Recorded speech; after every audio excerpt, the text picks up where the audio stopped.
And I'm Maya May. And tonight we're speaking about Trump's January 6th war rhetoric and learning how to talk to your friends and family and get them off the Trump train.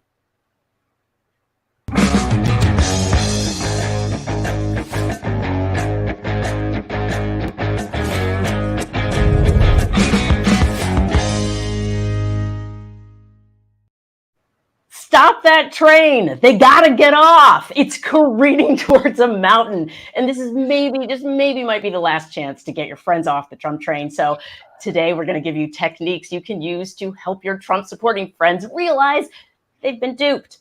And we're going to convince your checked out friends to watch the hearings because it's really important. There's a hugely important primetime January 6th committee hearing tomorrow night. It's focusing on Trump's actions, which are wild if you have been following, and his inaction, which is kind of dangerous if you've been following on January 6th. So tonight we are talking with someone the January 6th Select Committee also turned to for her expertise. She is author of Demagogue for President, the Rhetorical Genius of Donald Trump. Hard to believe he can be called a genius, but rhetorically, he's nailed it. She's also a friend and one of our very favorite guests to have on the show. Please welcome Professor Jen Mercieca. Hi. Hi, Jen. You're so glad you're one of those people that I wish I could have with me all the time so you could just break down things, like when I'm watching TV, when I'm in arguments, like everything. I want to be like, Jen, my friend here is going to fix everything and explain it. So yeah. Could you please tell me what they were just doing and what they just said and what it really meant? Because I think I might have missed it. Yes, like Jen knows the subtext. So you think you want that, but I bet it would be really obnoxious. I was going to say, I'll probably talk to your family and they're like, no, it's actually... Don't do that. No, that's well, I'm glad you are here. You are a gift to us. So the J6 committee, the January 6th committee reached out to you, which is pretty cool, for an expert statement. What can you tell us about your statement? So a researcher for the January 6th committee reached out to me. I don't want to act like I had a bigger role, in their investigation than I did, but I think it's really cool that they have, such a thorough research team. They reached out to me. I know they reached out to other experts on disinformation, on the right-wing ecosystem, people who understand how democratic erosion works and, militias, and just a whole gamut of experts who knew different parts and pieces of what led to January 6th and its impact and importance. I was super honored that they were interested in, my little work on Trump's rhetoric. And they were very, very vague about the assignment, right? So they just said, write something that you think would be useful for the committee to understand. So they didn't give me any kind of direction, really. And so I wrote about what I thought would be the most useful, which is how Trump uses anti-democratic language, how he uses war rhetoric in particular, and how he did that on January 6th, how he uses language in anti-democratic ways to prevent himself from being held accountable. And I really tried to sort of build a case. I'm not a lawyer, but, I really tried to build a case for why Donald Trump's rhetoric is so dangerous, how he uses it in ways that make it so hard to nail him for using, these rhetorical strategies. And then how you can really understand what led up to January 6th and January 6th itself as Donald Trump attacking the nation. Not everyone watching the hearings is a scholar or a student of rhetoric, including members of the committee, but definitely the general public. So when you were working on your statement, how important was it for you to really keep in mind who the multiple audiences were going to be and that they're not experts? Yeah, that's it's such a great question. And it's actually like the funnest thing about being a rhetorician is to think about audience and how what you're saying will appeal to them or how they'll think about it and respond to it. That's, audience analysis is fundamental to rhetorical studies. So I really did think about that. They asked for me to write a statement for non-experts. They said that it would be included in the congressional record and as part of whatever ends up being the report of the January 6th committee. And so they really wanted it to be accessible to non-experts and to just everybody. So I tried to do that to make my case as clear as possible. I even did something that I've never done before, which is I tried to diagram paragraphs where, sort of like you did in school, or some folks did in school anyway, where, you underline the nouns and verbs and stuff. But I did that with underlying the rhetorical strategies so that, you could just look at a quotation from him and see what I see, right? Which is to decode it. I hope that was useful for them. I only heard back from them once, and they said that it was exceeding their expectations. But so I think I got an A on it. But yeah, but otherwise, I haven't heard anything. Even a little bit surprising, Jen, that it exceeded expectations. What are you going to be listening for in the hearing tomorrow night to sort of see if they absorb the material and they're utilizing it effectively? Yeah, I haven't heard. So I haven't heard them use any of the rhetorical strategies or the terminology for that, but I have heard them use very similar phrases and making arguments that are very similar to what I wrote in the statement. So that's probably coincidence, but it's been gratifying to me. As it should be. I was like, and I'm sure it wasn't by coincidence, because you are an expert in your analysis. I think I wrote "wow" a couple times, like "wow," right? Like it's really incredible analysis. Yeah. And you described 4 types of war rhetoric that Trump used in his January 6th speech. That was like, oh, okay. Can you briefly explain what these are, just so our audience has some understanding? Yeah, so it was fascinating to read his January 6th speech. And I wrote a thread about this, the day of or right then, where you could see him making the same rhetorical moves that historically around the world have been used by presidents and other leaders to motivate a nation to war. And those are strategies that he had been using since 2016, but that he used them on that day and he used them in that way, I think is noteworthy. It changes, what was a peaceful and, democratic protest into political violence, right? Into an attempted coup attempt.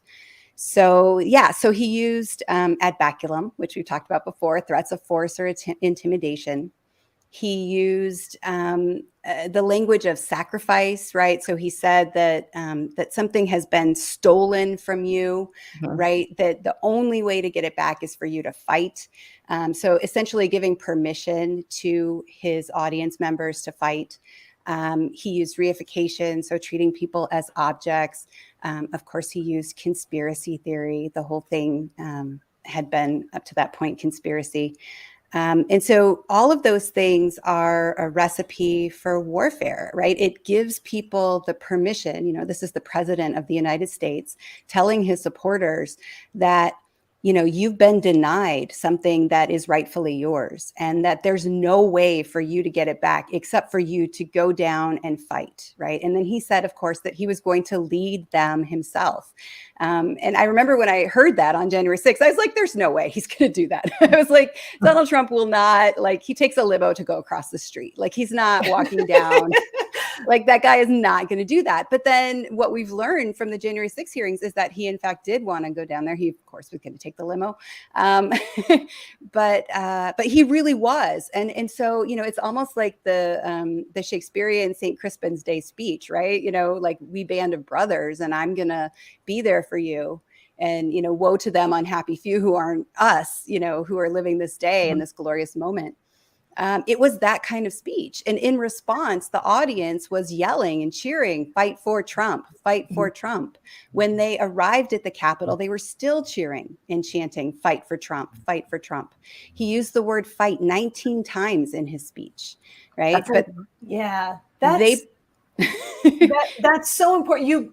That really struck me when I was reading your statement, because Trump keeps trying to go back to, and his defenders keep trying to go back to. He said, "Let's do this peacefully."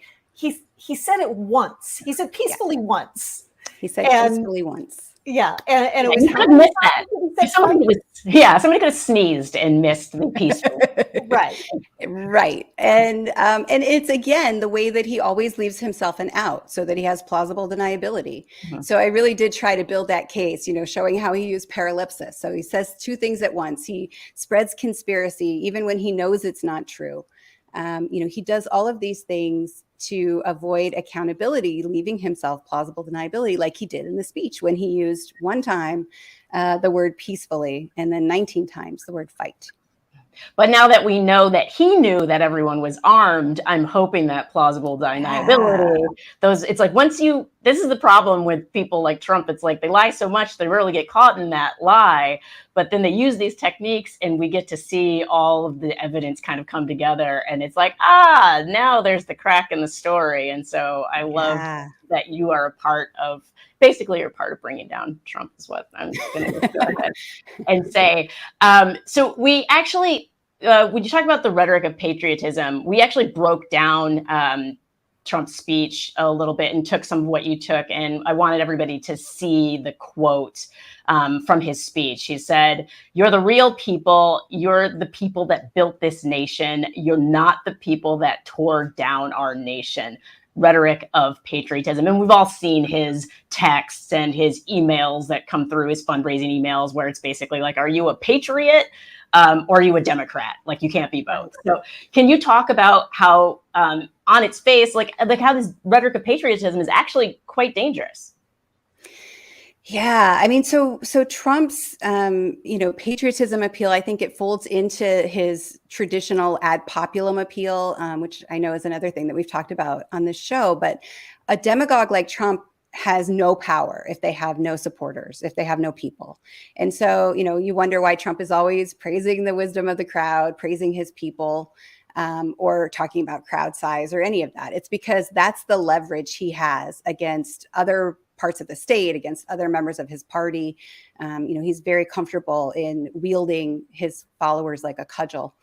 And so in that moment on January 6th, he uses that sort of ad populum praise, but calls them patriots. And it really does link back to a kind of 1776 moment, right? And so a lot of the war rhetoric that you heard on that day was about, this is a revolution.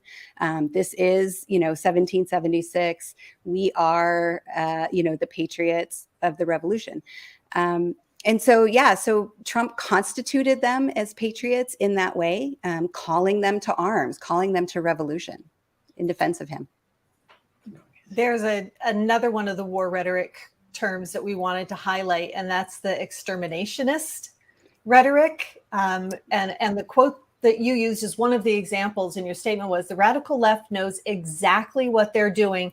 They're ruthless, and it's time that somebody did something about it." This was in the ellipsis speech. So I guess do something about it peacefully. But fight for Trump. Yeah. I mean, exterminationist rhetoric is really terrifying. Yeah. It is. And it's using, again, that reification, that treating people as objects. Once you have constituted people as objects, then it's much easier to exterminate them. So there's a long history of this. Sometimes people are constituted as diseases, right, as a cancer. Sometimes they're constituted as animals, as rats, or ants, or some kind of thing that you would not be worried about, exterminating.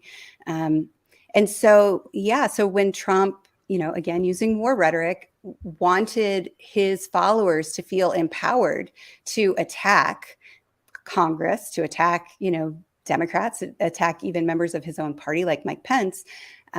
He constitutes them as rhinos, which is, of course, it's an acronym, but it's also a reification, right? It's an animal, right? And he constitutes them as undesirable objects, of all different kinds, and that makes it easy to attack.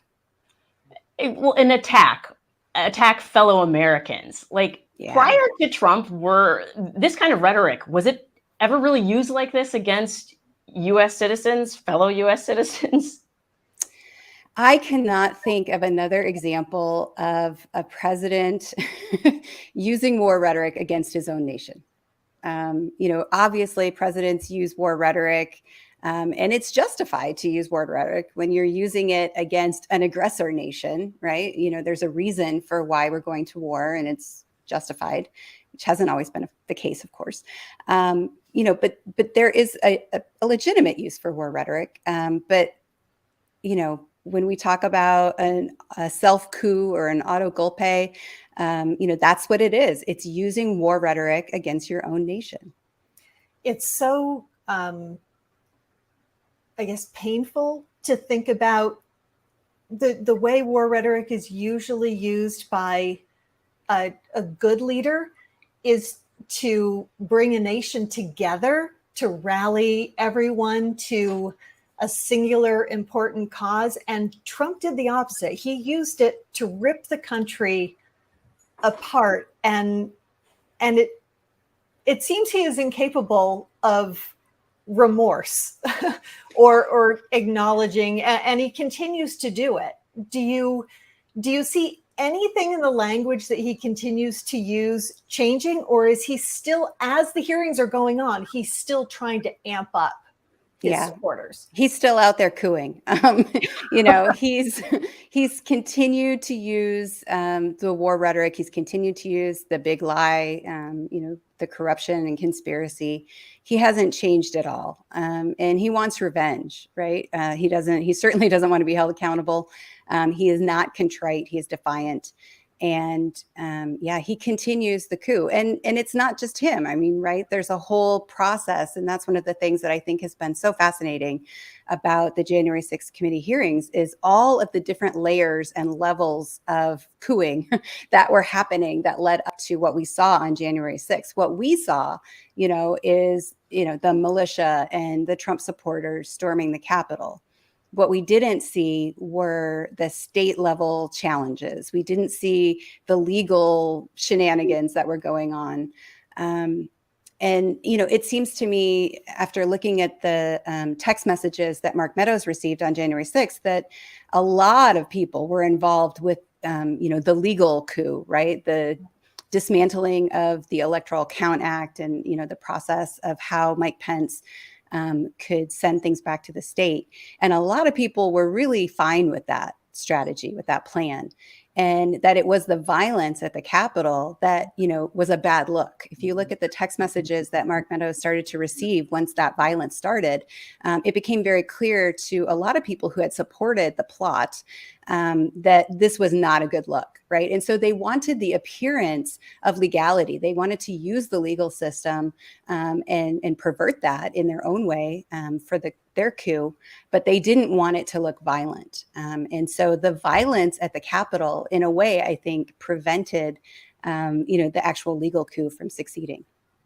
Well, and what's interesting is they even tried to squash it with the whole, this is legitimate political discourse. They thought they could just lie to our faces and nobody would we'd forget about the violence. And so that's obviously, yes, a tourist trip. And so we know now through your expertise, through the expertise of anyone who's studying rhetoric, that Trump is absolutely trying to divide and stir up violence and cause this civil war. So being that we know that, and we're all watching how the media is covering this, what would you say to the journalists who are out here, even to C-SPAN that's airing more of his cooing speeches? Yeah, it's really irresponsible. There's no legitimate reason to show Donald Trump's speeches. He's not a political figure at the moment. He's not an elected official. He's not officially running for office.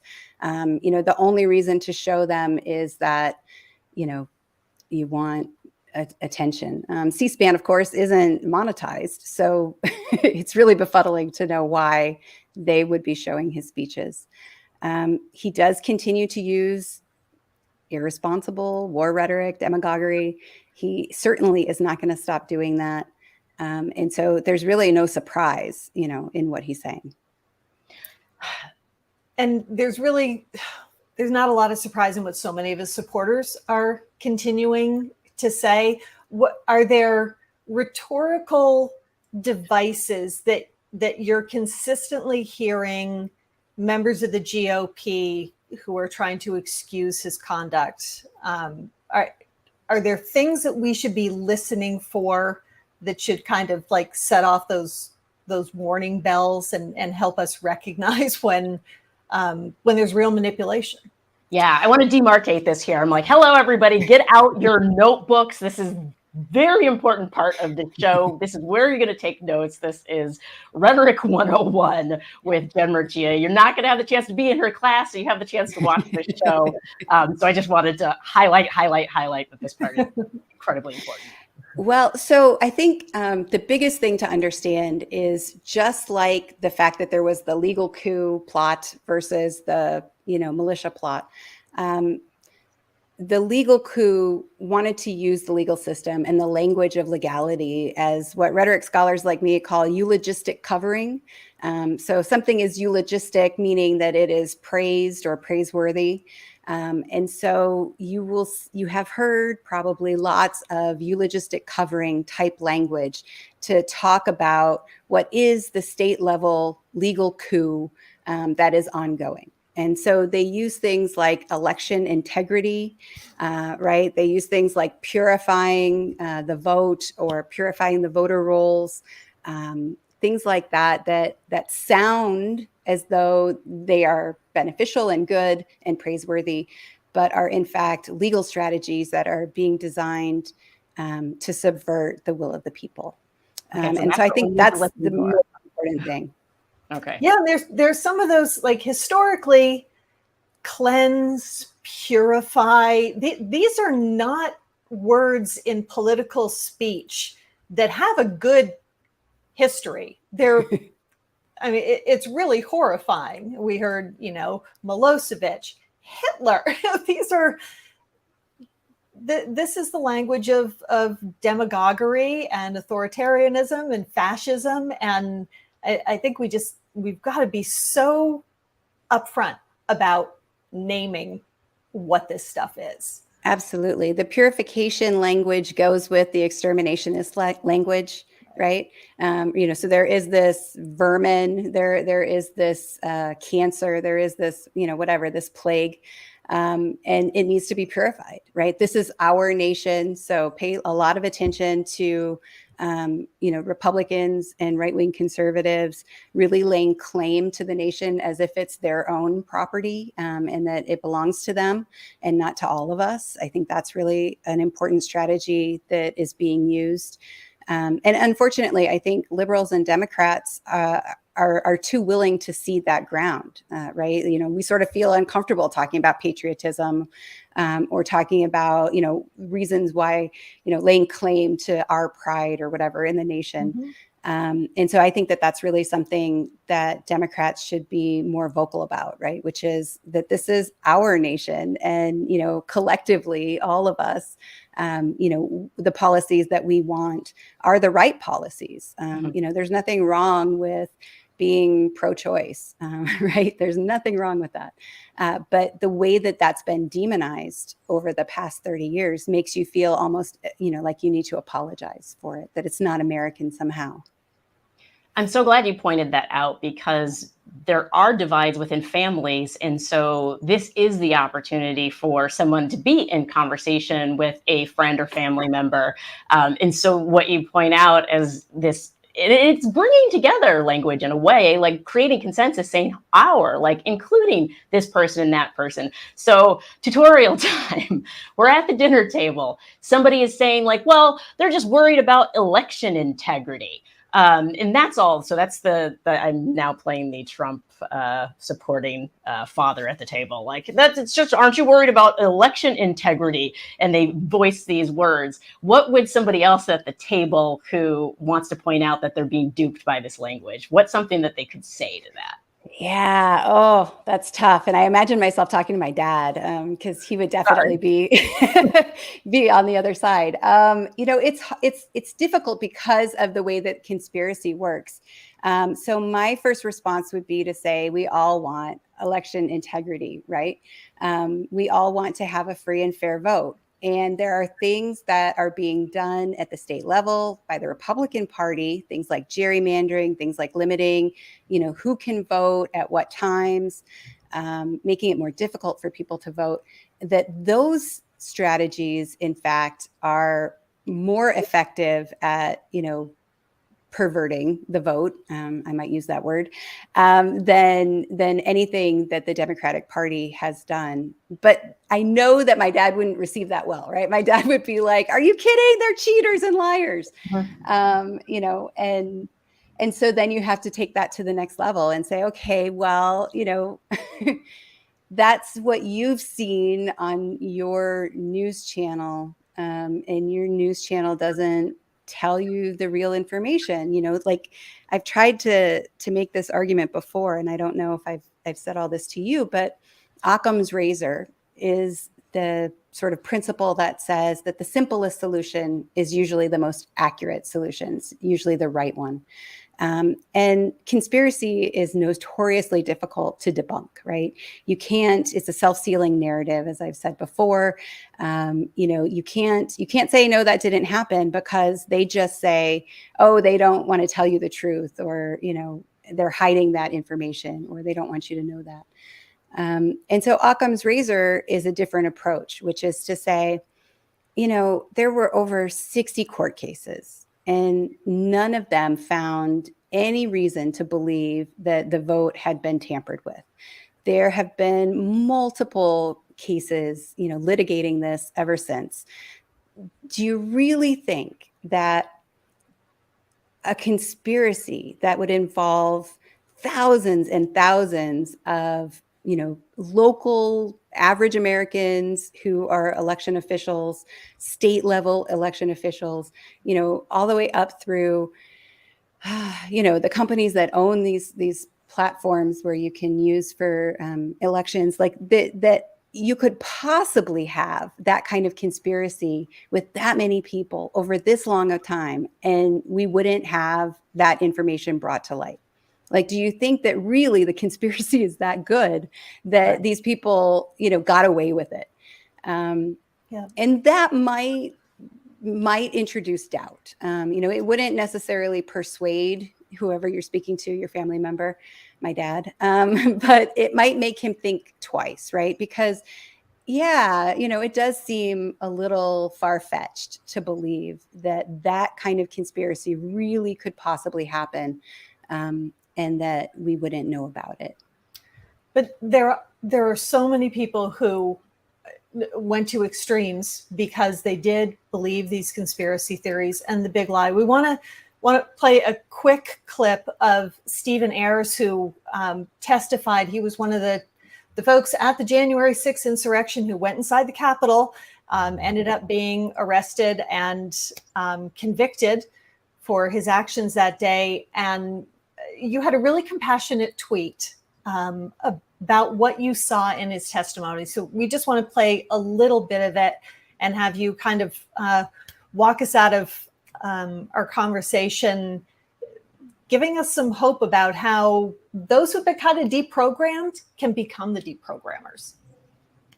President Trump is still promoting the big lie about the election. How does that make you feel?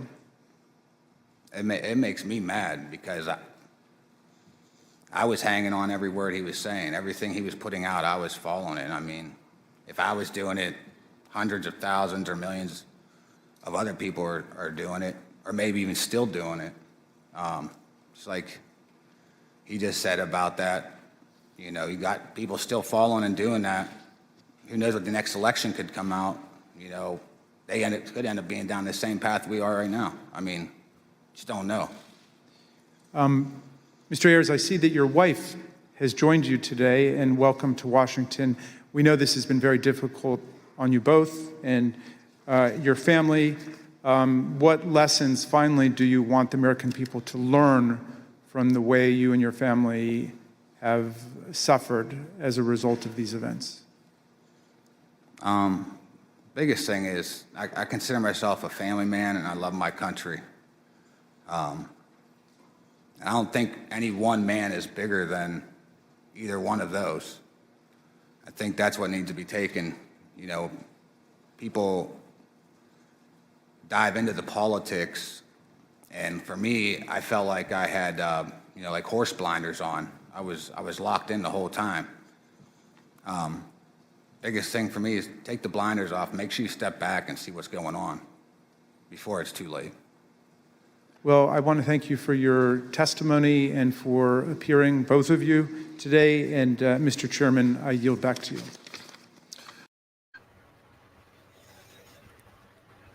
Yeah, that was so powerful, and you could see that things had unraveled for him. Can you talk about what you saw in kind of that cognitive dissonance and it all coming apart for him? Yeah, absolutely. So cognitive dissonance is the really unpleasant feeling that we have mentally when we believe simultaneously two opposing things. And it's so taxing for us that we resolve that cognitive dissonance, like naturally and urgently. We don't like having two contradictory ideas, both being true. And what I heard from his testimony was someone who was, working that out in this historic moment, sort of telling us who his previous self was, right? And what that person believed and knew to be true. And then who he is now and what he knows to be true now. And I could just feel, how difficult that was. And especially on this historic stage, telling, this congressional hearing with all of these cameras and knowing what the effect was going to be for making that kind of confession.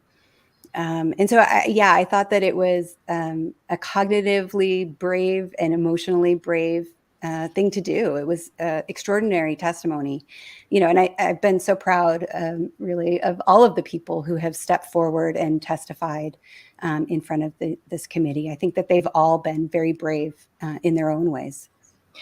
Yes, and that's why, for me, I think it's so important for people to watch the hearings, because there are people who are putting their lives and livelihoods at risk coming forward and speaking up. And so when I hear people that they're not watching them, I want to language. So this is the last part of the tutorial, everybody. Make sure you have these pens out.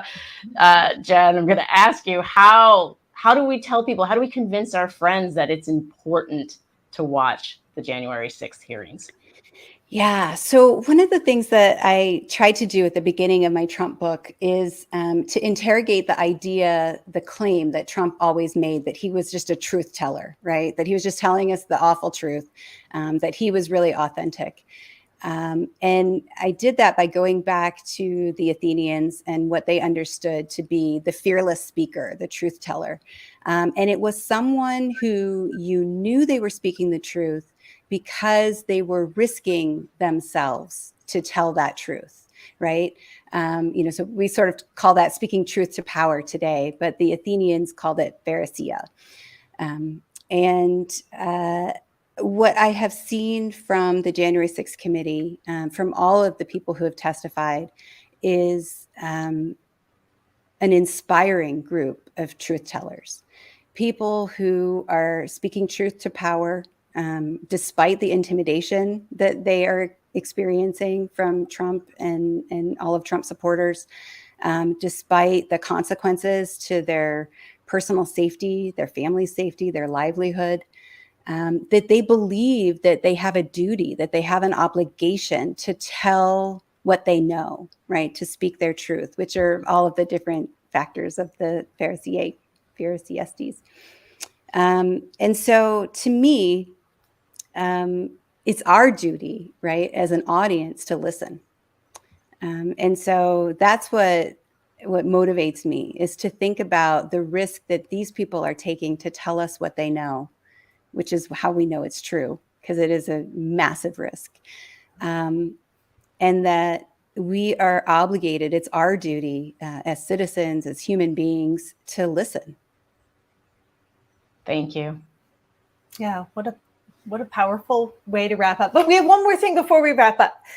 One of the wonderful things about having you on the show today is that we get to together celebrate Ms. Maya May's birthday, which is today. So happy birthday, Maya. Jen and I have our cupcake. So cheers to you and your birthday and everything that you do for all of us. And thank you, Jen, for humoring me with a cupcake. It's my pleasure. And thank tasty. you, Maya, for having a birthday to give me an excuse to eat a cupcake. So many cupcakes. You never need an excuse to eat a cupcake, but thank you so much. Honestly, this is the best gift of all, the gift of understanding words and being able to celebrate words, their power, with the two of you. So I'm so glad that we had you on during on my birthday. It's absolutely my pleasure. I hope all of your birthday wishes come true. Oh, I hope so too. Democracy safe. Yes, I know, exactly. Thank you, Jen. Thanks, Jen. My pleasure. It's our duty to watch, and my birthday wish, I can't say it, but if I get my birthday wish, yes, there will be people who experience consequences. And yeah. Fuck around and find out. It's the find out time. Let's have that happen. And it is time to say goodbye, but we want to remind you there is, as you could tell from the conversation, there's everything at stake. It's just so much. And the work that the Lincoln Project does would absolutely not exist without all of you and the support that you give us. Tiny donations of any size, they all come together to really make a difference and help us do this work. We don't sell ads. We don't answer to anybody. But you. And so with your help, we're calling out those people in power. We're being fearless doing it. We know you're there with us. And so we encourage you, if you're able, to please help support the Lincoln Project and save our democracy. Yes, so donate, share, click that share button, click the likes, follow Lisa at Lisa Senecal, me at Maya on Stage, and then check out the breakdown with Tara Setmayer and Rick Wilson tomorrow, directly following the January 6th hearings, which start at 8 p.m. Eastern. Get your popcorn ready because it's going to be like a good one. So it's going to be crazy. So before you go, here's a look at the last week in the Republican Party, and we will see you next time. Good night. Good night, everybody.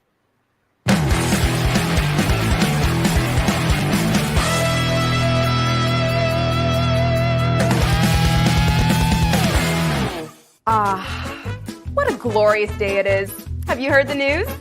Double vaxxed, double boosted, flip-flop Fauci reportedly has COVID. Always stay up to date on your COVID-19 vaccines because, it will give you COVID-19, just like it has Fauci and everybody else. How do you think they're going to surveil you under the skin? Every member of Conservative Inc. that backs this Ukraine war is a simp. There was very big,